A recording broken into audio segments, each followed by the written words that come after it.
Lunes 16 de septiembre de 2024. Tres mensajes del Evangelio de hoy, tomado del Evangelio de San Lucas, capítulo 7, versículos del 1 al 10. En aquel tiempo, cuando terminó Jesús de hablar a la gente, entró en Cafarnaún. Un centurión tenía enfermo, a punto de morir, a un criado a quien estimaba mucho.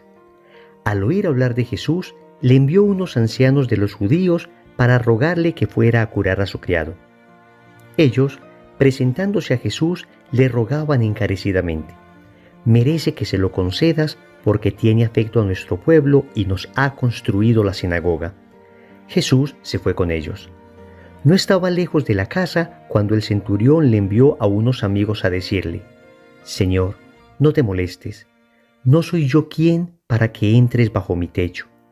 Por eso tampoco me creí digno de venir personalmente.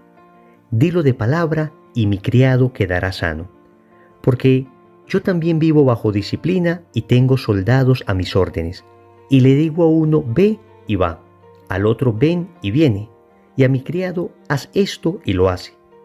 Al oír esto, Jesús se admiró de él y volviéndose a la gente que lo seguía dijo: «Os digo que ni en Israel he encontrado tanta fe». Y al volver a casa, los enviados encontraron al siervo sano. Palabra del Señor. Gloria a ti, Señor Jesús. Querida familia, el Evangelio de hoy nos presenta a un pagano como modelo. Óyeme bien, un pagano. Los judíos consideraban paganos a todos aquellos que no pertenecieran al pueblo de Israel. Y por eso es realmente impactante la conclusión de este Evangelio cuando Jesús dice: «Os digo que ni en Israel he encontrado tanta fe». Lo que está diciendo el Señor es que en el pueblo elegido, del que nació Él, el Mesías, el pueblo que Él se había preparado con profetas, el pueblo que Él se había escogido sobre todos los pueblos de la tierra, en este pueblo no había encontrado tanta fe como en el centurión. Nosotros pertenecemos al pueblo pagano, es decir, nosotros de nacimiento, de raza, no somos judíos, no somos israelitas, pero gracias a la predicación de los primeros cristianos, la fe en Jesucristo llegó a nosotros. Y es curioso, porque este pagano centurión está representando lo que sucedió históricamente, que el pueblo de Israel, a quien el Señor había hecho tantas promesas, se ha demorado mucho más para creer en Jesús, mientras que nosotros los paganos rápidamente accedimos a la fe. Vamos a meditar tres mensajes de este Evangelio. Primero, ten la caridad del centurión. Segundo, ten la humildad del centurión. Tercero, ten la fe del centurión. Vamos con el primer punto. Ten la caridad del centurión. Notemos lo que dice el Evangelio. Un centurión tenía enfermo, a punto de morir, a un criado a quien estimaba mucho. Oye bien, estimaba mucho a este criado. Un centurión era una persona importante. Un centurión era básicamente un oficial del ejército de la antigua Roma que tenía a su mando una centuria, es decir, un grupo de 100 soldados. Por consiguiente, era prestigioso el centurión. Y tenía un siervo, tenía un empleado. Y tanta era la caridad de este centurión por este siervo que manda a personas donde Jesús para suplicarle que Jesús sane a su siervo. Aquí vemos un ejemplo de tremenda caridad. Por eso Jesús no dudará en hacer el milagro, por la enorme caridad de esta persona. Amigos, la actitud del centurión contrasta muchas veces con nuestra actitud. A veces en nuestras oraciones, por ejemplo, nosotros somos bastante egoístas. Pedimos casi que exclusivamente por nosotros, por mis necesidades, por mis cosas. Poco pensamos en los demás y ahí manifestamos nuestra falta de caridad, nuestra falta de preocupación por los otros. El centurión, en cambio, no está pidiendo nada para él. El centurión está pidiendo algo para un subalterno, para una persona, entre comillas, inferior a él en cuanto a estatus social. Y está haciendo eso con una profunda humildad. Nosotros deberíamos aprender esto del centurión y pedirle al Señor nos conceda esa enorme caridad, porque el Señor ama a las personas que piden por los otros. El Señor ama a las personas que buscan ayudar a los otros. Y como cristianos lo entendemos, porque el Señor nos enseñó que Él habita en el otro. Existen muchas presencias del Señor. Por supuesto, la presencia eucarística es la más importante de todas. Él está allí con su cuerpo, sangre, alma y divinidad. Pero el Señor nos ha enseñado que Él también está presente de alguna manera en todo aquel que sufre. Y en el Evangelio de San Mateo, en el capítulo 25, versículo 31 y siguientes, el Señor nos dice que al final de los tiempos, en el juicio final, el Señor dirá a unos: venid benditos de mi Padre, y a otros: id malditos al fuego eterno. La razón de lo uno o de lo otro es precisamente si se hizo caridad o no con aquellos más pequeños, diciendo que si se lo hicieron a ellos, a Él mismo, es decir, a Jesús mismo lo hicieron. Él se está identificando con el que sufre. Cuando ayudamos al prójimo necesitado, Cristo dice: me ayudan a mí. Por eso nosotros hoy debemos estremecer nuestra alma, debemos sacudir nuestro corazón, debemos preguntarnos: ¿cuánta caridad he tenido con mi prójimo? ¿Cuánto me he esforzado por ayudar a las demás personas? ¿Cuánto he salido de mi propia comodidad para tender la mano al que lo necesita? No solo en el aspecto económico, pero también en ese aspecto. Pero pensemos en el aspecto moral, en el aspecto afectivo. Pensemos en cuánta necesidad tiene hoy la gente de ser escuchada, de ser amada, de ser básicamente acompañada. Y nosotros podemos hacer eso. Óyeme, no hay nadie tan pobre que no pueda dar algo, ni nadie tan rico que no necesite algo. Repito, no hay nadie tan pobre que no pueda dar algo, ni nadie tan rico que no necesite algo. A veces uno dice: ¿en qué podría ayudar? No tengo dinero, no tengo muchos conocimientos. Amigos, basta un gran corazón para poder ayudar a las personas. Quien ama encuentra creativamente las formas de ayudar. Segundo, ten la humildad del centurión. Noten este bello detalle del Evangelio. Nos dice que el centurión le envió a unos amigos a decirle: Señor, no te molestes, no soy yo quien para que entres bajo mi techo. Por eso tampoco me creí digno de venir personalmente. Amigos, qué tremenda humildad. Él ni siquiera se siente digno de presentarse ante Jesús. Nosotros, ¿cuántas veces vamos a hablar con Dios creyéndonos dignos de hacerlo? Exigiéndole al Señor lo que debe suceder. Casi que nosotros exigiéndole a Dios lo que Él debe hacer, lo que nos debe dar. No es la actitud humilde del centurión que le dice: no soy digno de que entres en mi casa. De hecho, la liturgia de la Iglesia ha adoptado esta frase que nosotros decimos antes de comulgar. Es el reconocimiento de nuestra indignidad la raíz de la verdadera humildad. Reconocer que yo, por mí, no merezco nada ante Dios, que Dios me lo ha dado todo de manera absolutamente gratuita, que yo siempre soy un mendigo necesitado de Dios. Óyeme bien, es cierto que soy hijo de Dios, es cierto que Él me ama como hijo, pero espiritualmente hablando, es muy correcto sentirnos como mendigos ante Él. Aunque Él nos vea como hijos, nosotros sintámonos como mendigos ante Él, como el hijo pródigo. Cuando llegó este hijo pródigo sucio, manchado, herido por el pecado, este hijo pródigo no llegó a decir: es que yo soy tu hijo, dame lo que merezco. No, amigos, él llegó sintiéndose un siervo. Y Dios, el Padre, lo trató como a un hijo. Esa es la actitud que debemos tener nosotros. Hemos pecado. Ha sido vergonzoso nuestro pecado contra un Dios que ha sido tan bueno y tan maravilloso con nosotros. No vengamos nosotros ahora a creer que nos merecemos todo lo que Dios nos da. Al contrario, digámosle al Señor con profunda humildad: no soy digno de que me des nada. No soy digno de que me escuches siquiera. No soy digno, Señor, de que me regales tantas bendiciones. Pero una palabra tuya bastará para sanarme.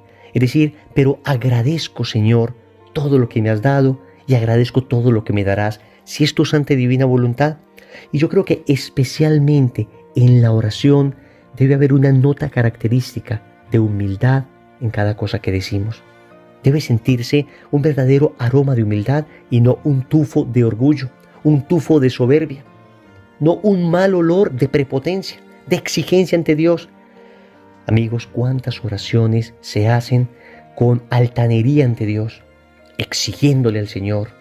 Yo mismo he escuchado plegarias con ese tono: te exijo, Jesús, que cumplas tus promesas. O personas diciéndole a otras: exígele a Dios que se cumpla su palabra. Ay, queridos amigos, no somos nadie para exigir a Dios nada. Es con humildad, es con la humildad del centurión que debemos acercarnos a Dios. Es con la humildad del centurión que debemos pedir perdón. Es con la humildad del centurión que debemos suplicar los milagros. Siempre diciéndole al Señor: te pido esto, pero que no se haga mi voluntad, sino la tuya. Te pido esto si me conviene. Nosotros a veces le decimos al Señor: estoy seguro que esto me conviene y me lo tienes que dar. cuando en realidad le debemos decir: Señor, esto es lo que yo quiero, pero no sé si es lo que necesito. Por eso te pido, dame esto que quiero solo si lo necesito. Pero si no lo necesito, no me lo des. Dame aquello que tú sepas que en realidad necesito. Tercero, ten la fe del centurión. Notemos que el centurión le manda a decir a Jesús, Señor. Esta sola palabra ya es un título de reconocimiento de la divinidad de Cristo. Señor es la traducción al español de la palabra Kyrios en griego. Y la palabra Kyrios es la traducción al griego de la palabra Adonai en hebreo, que significa Dios. En el Antiguo Testamento se le decía a Dios Señor. Pues el centurión le está diciendo Señor a Jesús. De alguna manera está reconociendo su divinidad. No sabemos si tenía algún contacto él con la fe monoteísta de Israel, si tenía ya algún tipo de conversión en su corazón hacia esta fe. Pero en caso de que no, incluso es sorprendente que le llame Señor, porque los centuriones romanos solo llamaban Señor al César, porque en esta persona reconocían una especie de deidad. Pues el centurión está diciendo, para mí el César no es un Dios, para mí tú eres Dios. Y luego le manda a decir, dilo de palabra y mi criado quedará sano. Dilo de palabra, es decir, basta una palabra tuya para quedar sano. Al oír esto, Jesús se admiró de él y volviéndose a la gente que lo seguía dijo, os digo que ni en Israel he encontrado tanta fe. Y por supuesto el milagro se obró. Amigos, la fe. Hemos visto la caridad del centurión, hemos visto la humildad del centurión y ahora vemos la fe del centurión, una fe de la que debemos aprender. Vamos a ver, fe no es creer que sucederá aquello que yo pido. No. Fe es creer que sucederá aquello que yo pido si Dios quiere. Eso sí que es fe, porque la fe tampoco es la imposición caprichosa de mi voluntad a Dios. Al contrario, la fe es el sometimiento amoroso de mi petición a Dios. Yo le pido a Dios confiado de que Él puede hacer esto que estoy pidiendo, pero siempre lo someto a su querer. Siempre digo, pero que no se haga mi voluntad, sino la tuya. Pero tengo esa certeza en mi interior de que Dios puede hacer esto. Hasta un milagro, hasta la sanación física de alguien. Y esta sanación que se dio de este siervo del centurión no es simplemente un género literario. Efectivamente, Cristo sanó. Efectivamente, Cristo sanaba almas, pero también sanaba cuerpos, como parte de su ministerio de salvación. Y nos llama a nosotros también a ayudar las almas de las personas y a ayudar también sus cuerpos. Es decir, a ayudar a la persona de manera integral. Pero volvamos al tema de la fe. Nosotros necesitamos crecer en fe. Y para crecer en fe debemos pedir el don de la fe. Óyeme bien, la fe no es producto de un conocimiento, la fe no es producto de una terapia, la fe no es producto de un curso, la fe es producto de un don que se recibe. Y nosotros simplemente debemos estar abiertos a recibir ese don. Uno todos los días le debe decir al Señor, Señor, creo, pero aumenta mi fe. Señor, creo, pero aumenta mi fe. Porque es Dios el que nos puede ayudar a incrementar la fe en medio de las tentaciones que diariamente sufrimos. Y cuando vienen situaciones difíciles en la vida, pues a veces tenemos tentaciones de fe. Y te quiero decir una frase que me ha servido mucho a mí cuando tengo tentaciones de fe. Y es la siguiente. Solo tienen crisis de fe las personas que tienen fe. Repito, solo tienen crisis de fe las personas que tienen fe. Si tú en este momento estás padeciendo crisis de fe porque de repente pediste algo y no se te concedió, déjame decirte que si tienes crisis de fe es porque tienes fe. Pero, amigo, amiga, familia, no nos enojemos con Dios, no dudemos de Dios porque aquello que pedimos no se concedió. Puede que ni siquiera sea falta de fe, sino simplemente aquello no era voluntad de Dios. Y tú dirás, pero ¿cómo la sanación de esta persona no es voluntad de Dios? ¿Cómo conseguir este trabajo no es voluntad de Dios? ¿Cómo esto o aquello no es voluntad de Dios? Amigos, nosotros conocemos muy parcialmente la voluntad de Dios. Estoy seguro que cuando lleguemos al cielo y miremos los acontecimientos ya con una mirada sobrenatural, una mirada de perspectiva, una mirada que se orienta a la eternidad, entonces comprenderemos muchas cosas que aquí nos parecen oscuras, opacas, que aquí nos parecen difíciles de entender. Debemos tener una enorme humildad para decirle al Señor, hay cosas que no entiendo, hay cosas que no comprendo, porque te pido esto y a veces no se da. Pero, Señor, sé sobrenaturalmente que todo sucede para el bien de los que te aman y yo te amo. Y aunque no logre entender, sé que todo esto sucede para mi bien. Oremos. Amado Señor, hoy nos presenta la figura de un pagano que nos enseña la caridad. Señor, cuán egoísta he sido en mis oraciones y en mis peticiones. Siempre me pongo a mí de primero, siempre lo mío, siempre mis intereses. Ayúdame, Señor, a postergar lo mío en favor de lo de mis hermanos.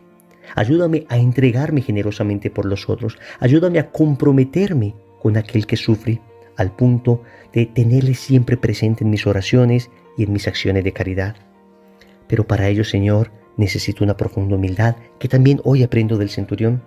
La humildad para saber que yo no debo ser el centro de mi propia existencia, para saber que yo no soy el Dios de mi propia vida, para saber que soy una criatura, para saber que soy frágil, para saber que no debo llegar a exigirte cosas, sino a suplicártelas con profunda humildad, para saber que estoy en muchas ocasiones en mejores condiciones que mi hermano que sufre, pero cuando tengo soberbia, cuando soy cegado por el orgullo, solo veo mis necesidades. Sáname, Señor, de ese orgullo, de esa vanidad, de esa soberbia. Finalmente te suplico, Señor, me concedas el don de la fe. Hoy lo digo 1 y 1000 veces. Señor, creo, pero aumenta mi fe. Señor, creo, pero aumenta mi fe. Señor, dame lo que me pides y pídeme lo que quieras. Amén.